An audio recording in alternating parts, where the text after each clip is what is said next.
More than 3 million American servicemen fought in the Vietnam War, and two-thirds of those were Army.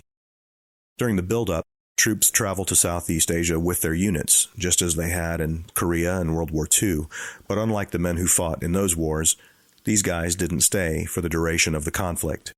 Tours in Southeast Asia were defined as 365 days for the Army, Navy, and Air Force, and 13 months for the Marine Corps, because, it's the Marine Corps.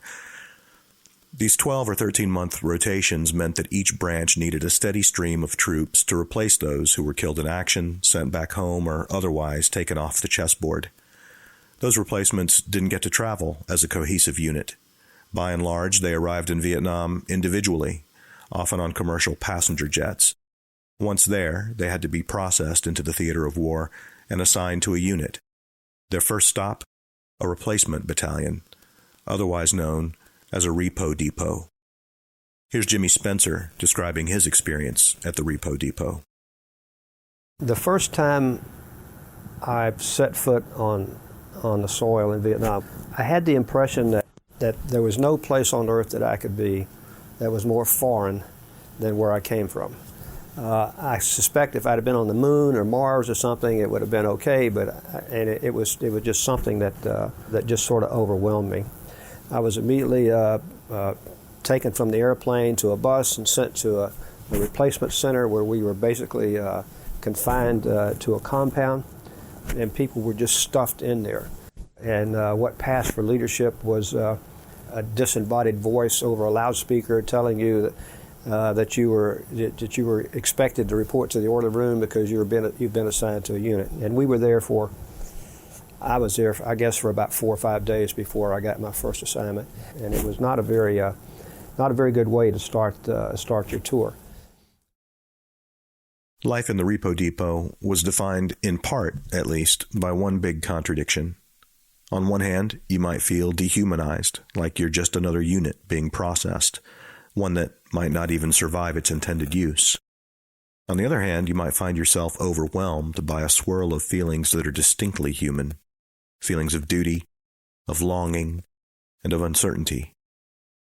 This crazy crossroads existed, of course, entirely in the context of a military operation, which meant there were people assigned to run it. In this episode, we'll hear from Ray Welch, Jr., who commanded the Army's 544th Replacement Company at Cam Ranh Bay in 1970. When you deal with as many folks as we did during the day, they're just problems. They were scared. Sometimes they just needed to talk to somebody. So you had to be available to be a listener. Stick around.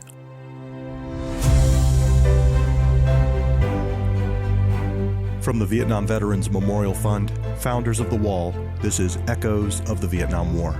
I'm your host, Michael Crone, bringing you stories of service, sacrifice, and healing from people who still feel the impact of that conflict more than 50 years later.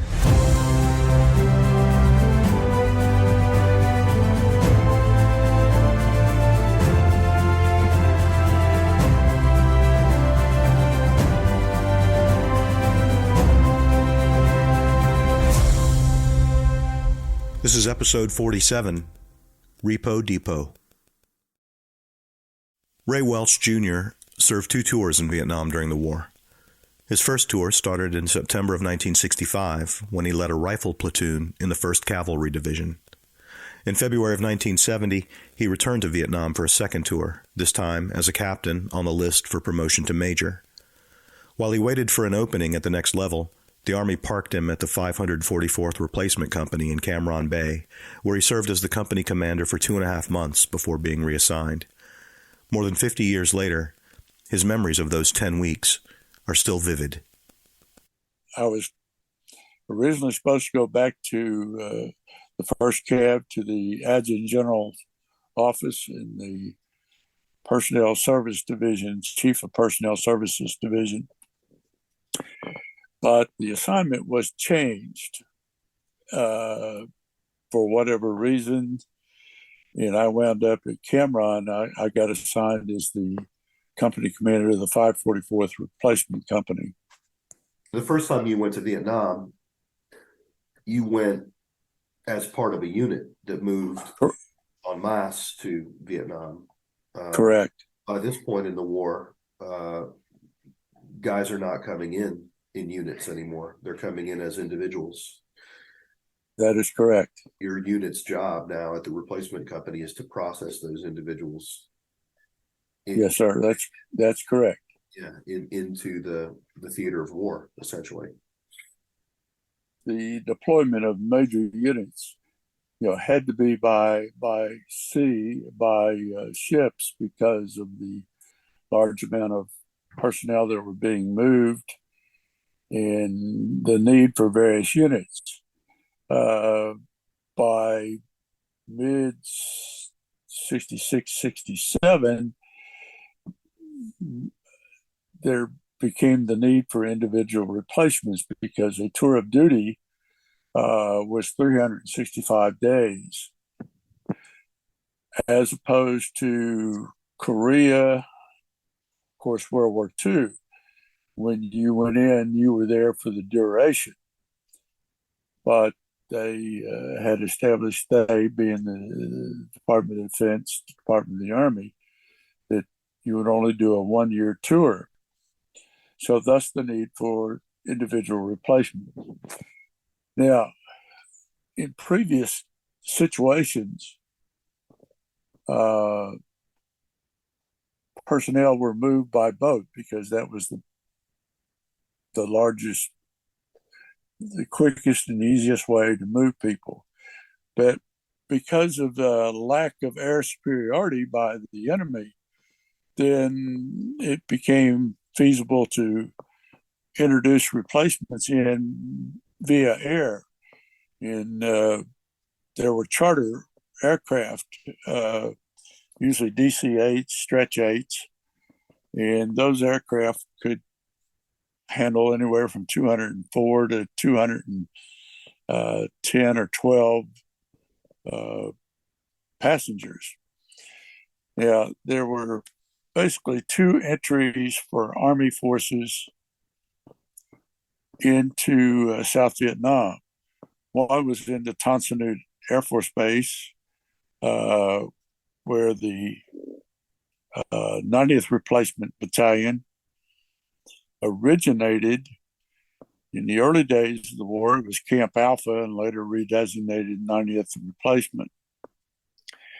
And Cameron Air Force Base became available, and thus the need for the 22nd Replacement was established there. So there were two ports of entry via air at that point. The 22nd Replacement Battalion was located in the Cam Ranh Bay area. And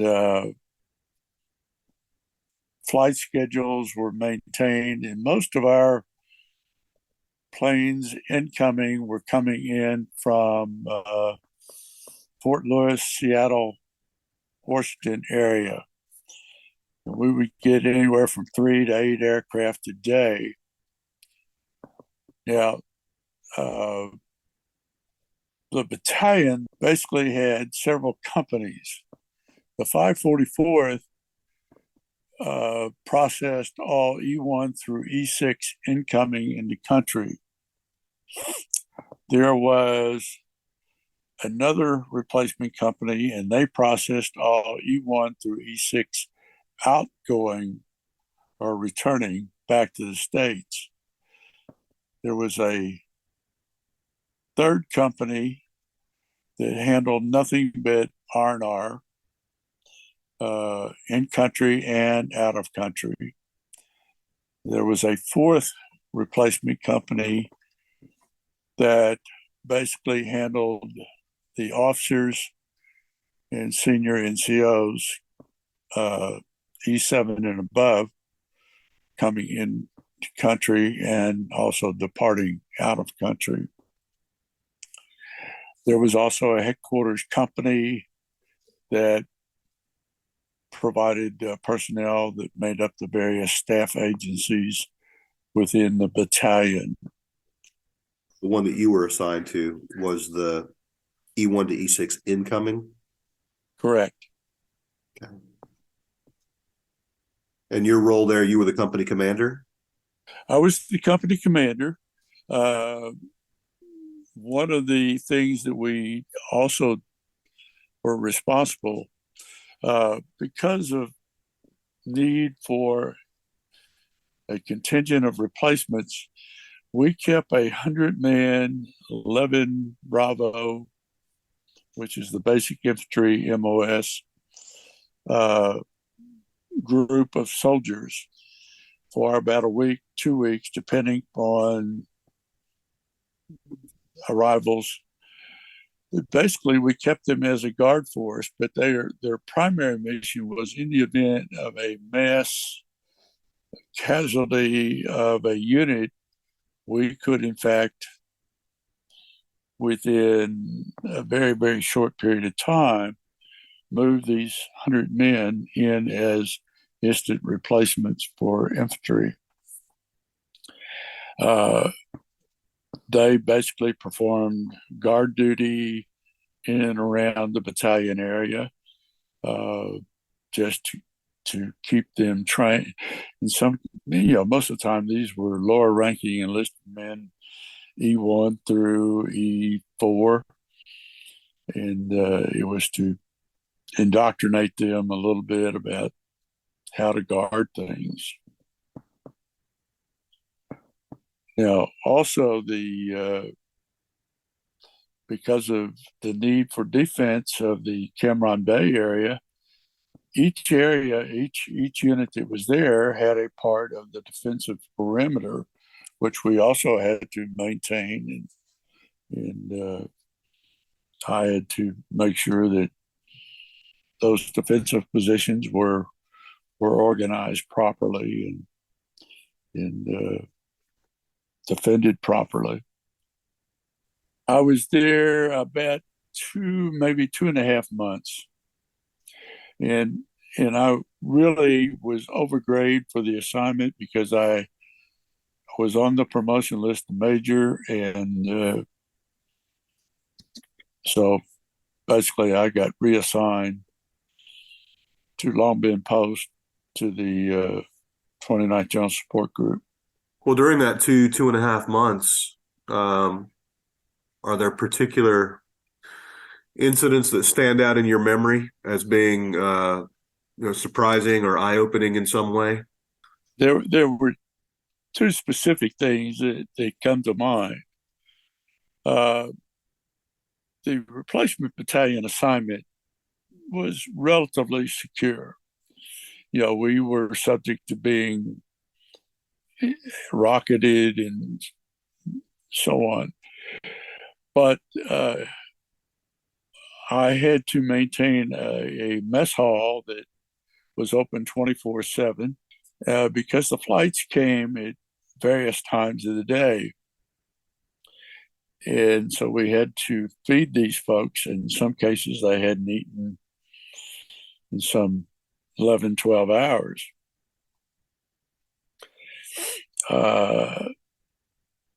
One afternoon,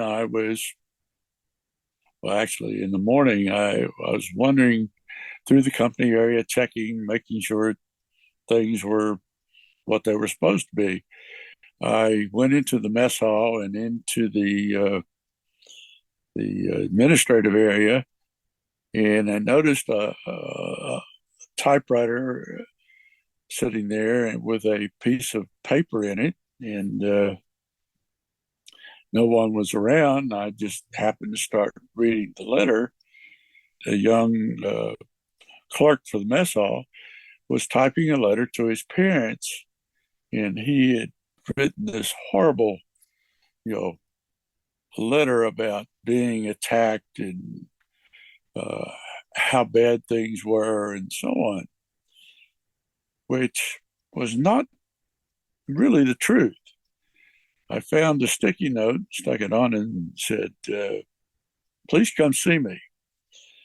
So right after lunch, this young man reported in, and I said, "I'm glad to see you're writing your parents. However, you're not telling them the whole story and the truth. I want you to not write your parents those kinds of things because they're not happening. They're untruths. If I ever find out you're telling them these stories again, I will help get you reassigned within the hour to a location where this is going to be your day-to-day routine. Do we have an understanding? He said, yes, sir. The second incident that was a kind of eye-opening. I was in the orderly room in my office, and my first sergeant came in and he said, there's two MPs that need to speak to you.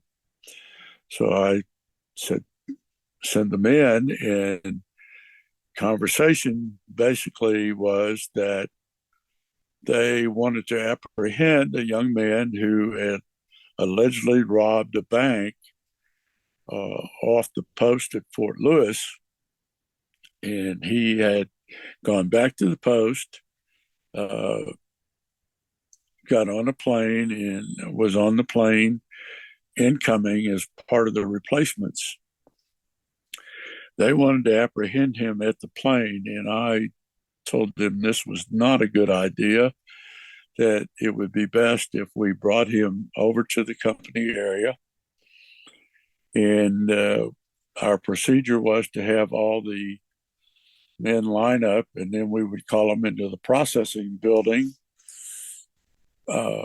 one by one. And if they would be inside the door when this young man stepped in, then they could easily apprehend him without a whole lot of danger or anything to others that might be in the area. Basically, that's what happened. They apprehended him, put him in a Jeep, and took him right on back and put him on the same airplane in hand irons to go back to face bank robbery charges at Fort Lewis. I guess the young man thought he would be able to escape. However, when he robbed the bank, he did it in uniform with his name tag, and it was pretty obvious who he was. And of course, they had him on camera. He just didn't really think through the whole situation, I guess. More after a short break.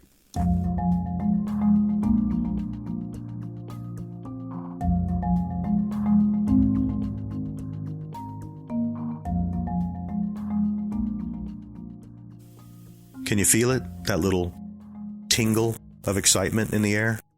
That's because we're just 2 weeks away now from kicking off the 2023 tour of The Wall That Heals, VVMF's exact replica of the wall at 3/4 scale that travels to cities and towns all across America. If you want to know more about this traveling exhibit and the impact it can have on a community, check out episode 15 of this podcast. More than 100 communities applied to host The Wall That Heals this year, which is the 50th anniversary of the close of combat operations in Vietnam. The tour schedule includes more than 30 cities and towns stretching from South Carolina to Idaho and Maine to California. Is it coming anywhere near your town? Visit vvmf.org to find out. Do you have loved ones who survived the Vietnam War and died after returning home? Did you know that you can honor them at the Vietnam Veterans Memorial? We're still accepting applications for the 2023 In-Memory Honor Roll through March 29th. We have an In-Memory Facebook group also, with almost 20,000 members, so be sure to join that if you want to feel part of a community of people who've experienced a loss similar to yours. You'll find the In-Memory Honor Roll application and a link to the Facebook group by going to vvmf.org and clicking on In Memory. And finally, I want to say a quick thank you to our friends over at Witness to War. That clip of Jimmy Spencer that we used to open this episode came from them, and the clip of Bill Crossley that you'll hear at the end of this episode also came from Witness to War's tremendous and growing archive of interviews with U.S. service members who fought in World War II and every conflict since. Check them out at witnesstowar.org. Hello, I'm Gary Sinise. Nearly 3 million Americans served in Vietnam, and more than 58,000 have their names inscribed on the wall. Those that pay the ultimate price in service to America. Some might ask why the Vietnam War still matters. It matters because more than 58,000 lives were cut short and their families forever changed.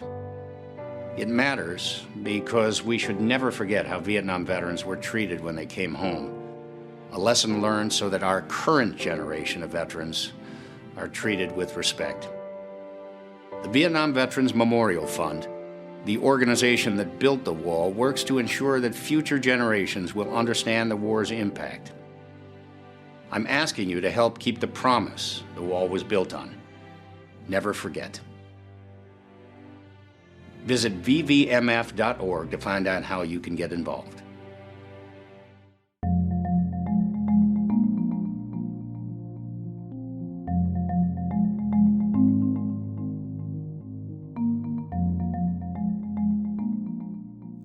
And now the rest of my interview with Ray Welch Jr. Well, so walk me through, let's say that I'm a young enlisted guy. So I land at Cam Bay. What's my experience? The aircraft coming in basically were civilian aircraft. The majority of them were civilian aircraft. And they would come in,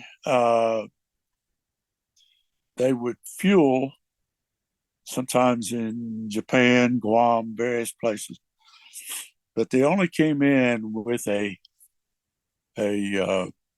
half a fuel load, primarily for safety reasons, because they could be attacked at any time on the ground.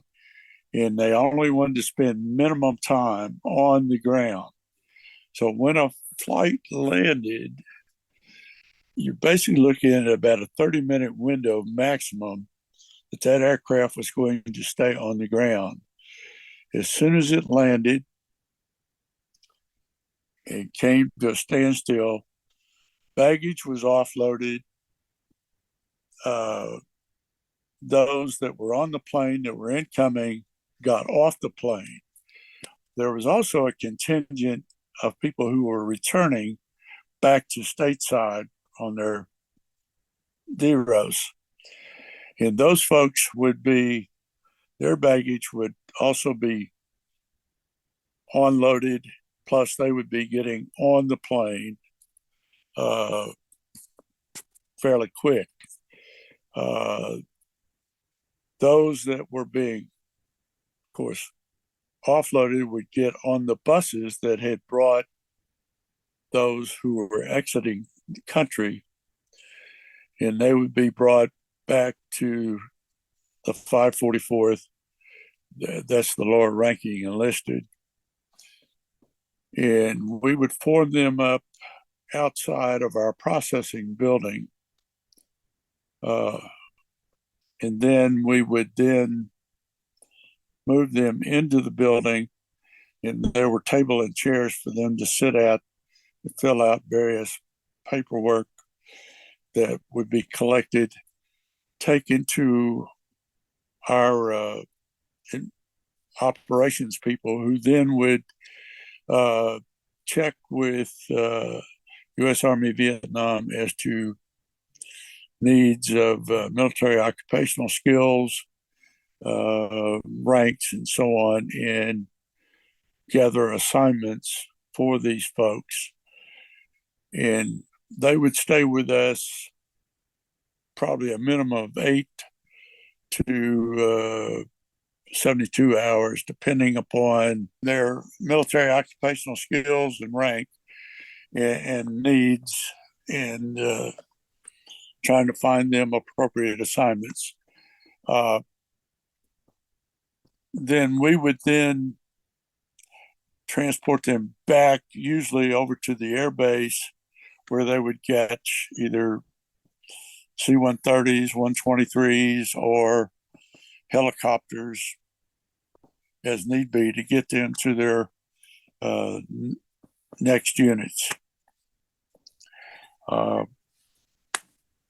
We would offer, we had shower facilities, we had beds, Most of the time, they wanted to eat and take a shower and rest, and that kind of fit into our needs to give us enough time for USRV to find assignments or to tell us where they needed to go. And of course, that changed hourly based upon activities throughout Vietnam. And most of our people that arrived in Cam Ranh were going to go into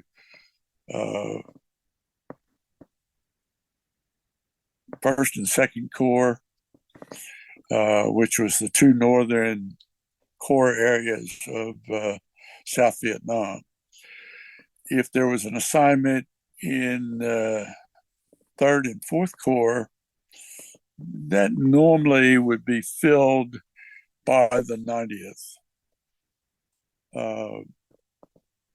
Is basically the country was divided into two parts, as best I remember.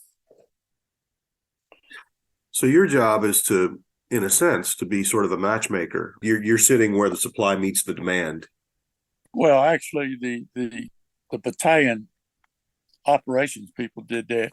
My job was more like a hotel keeper. I provided a place for them to eat, sleep, rest, while assignments were being obtained. I see. Was there any recreation available for them? Yes, within my area of the battalion, there was a huge USO club staffed by civilian personnel.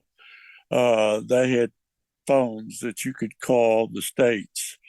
They had all kinds of recreational things, ping pong, pool tables, basically anything, cards. They just a variety of things. There was also a detachment of donut dollies, Red Cross girls, who had a facility, and they also could provide recreational activities. But, most of the people that used those were, to say, with us longer than 8 to 12 hours, because usually they were wore out from the flight, but still that opportunity was available to them. And of course, the use of the phones was very important. The battalion also had a chaplain, and we had a little chapel for those that felt the need. And of course, the chaplain ran various religious services for these young men incoming. As we were on the inlet of the Cam Ranh Bay, of course, we had a nice beach and sandy beach and so on, but therein created a problem in that there was a tremendous amount of waste being dumped into the bay by those units that were there.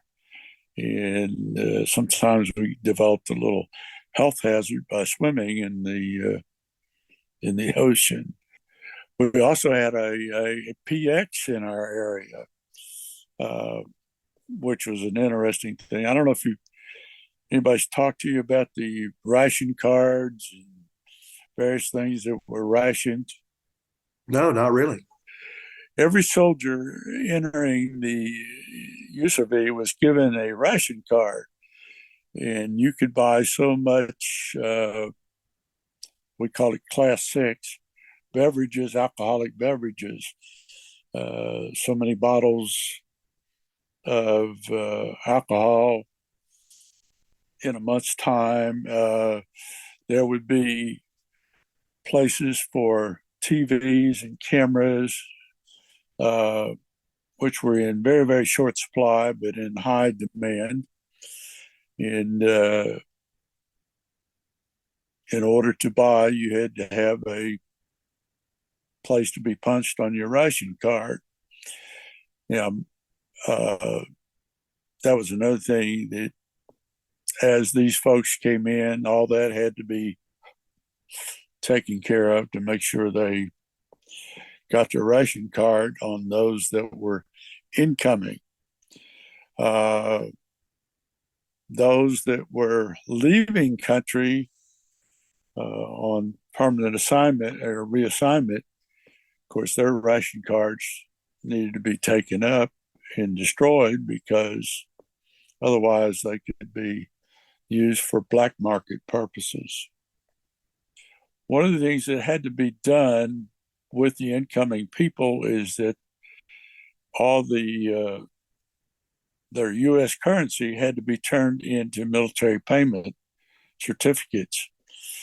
So we had a finance detachment attached to us, and they would do this conversion because U.S. dollars were forbidden to be used in Vietnam.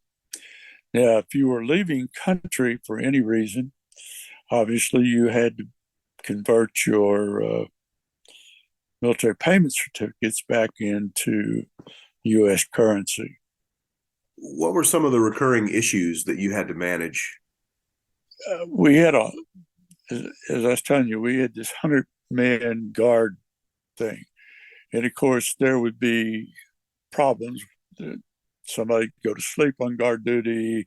So each morning, you had to deal with those by determining whether non-judicial punishment, Article 15s were necessary, or whether it just required a talking to. There were just a variety of things you had to do, normal things you would do in a regular unit. Somebody had to go through and make sure that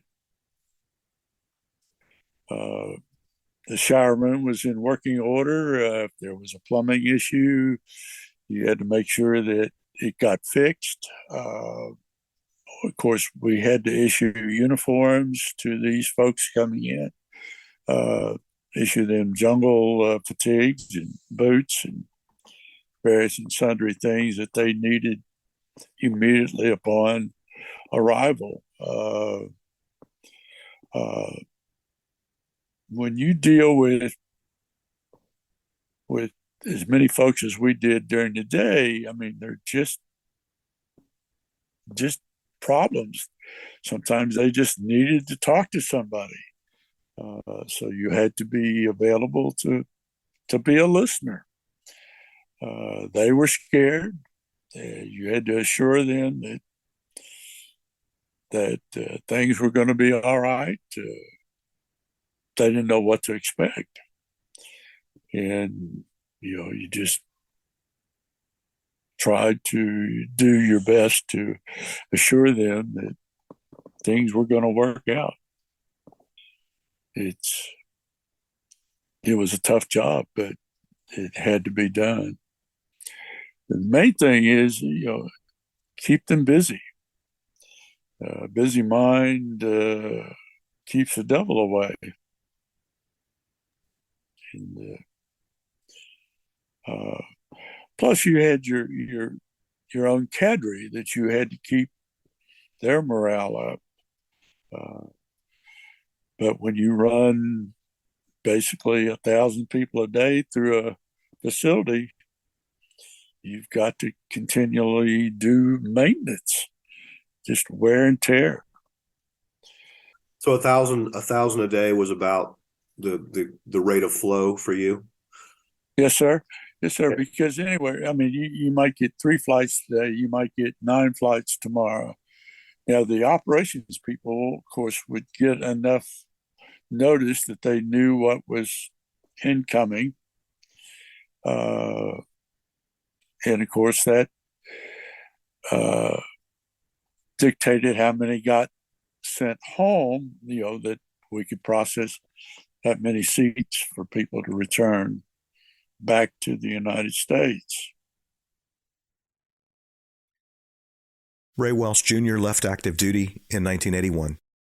He joined me from his home in Middleborough, Kentucky, where he's trying his best to retire from his third career as a professional photographer.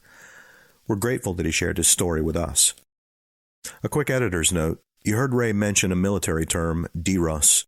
That's an acronym, and it stands for Date of Estimated Return from Overseas.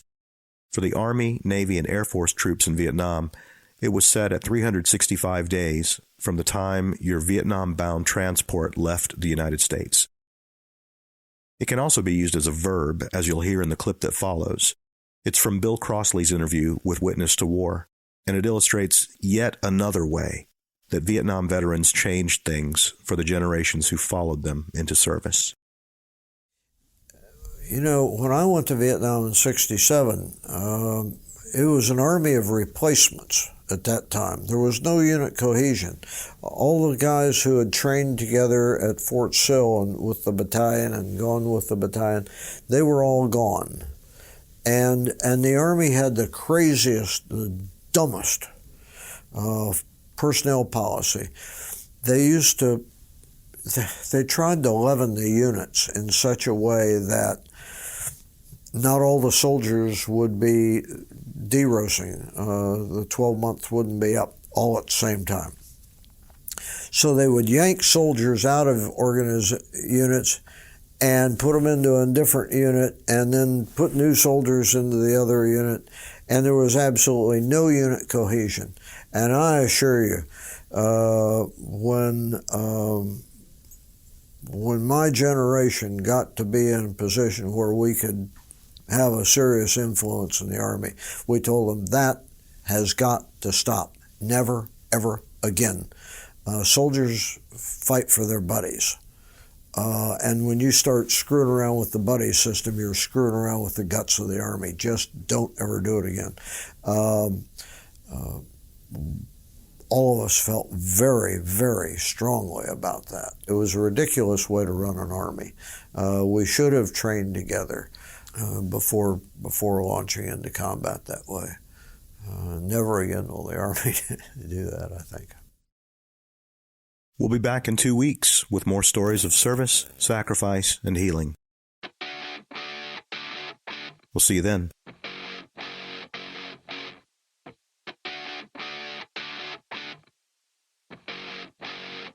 Hey, wake up in the morning and I'm ready to go. Don't contemplate, don't hesitate, just feel it and go. I know that if you do it, you can be the best. Know that if you do it, you can be the best. Don't let anybody tell you you ain't got what it takes. Cause the truth is everybody here on earth makes mistakes. And I know that if you do it, you can be the best. Know that if you do it, you can beat the rest.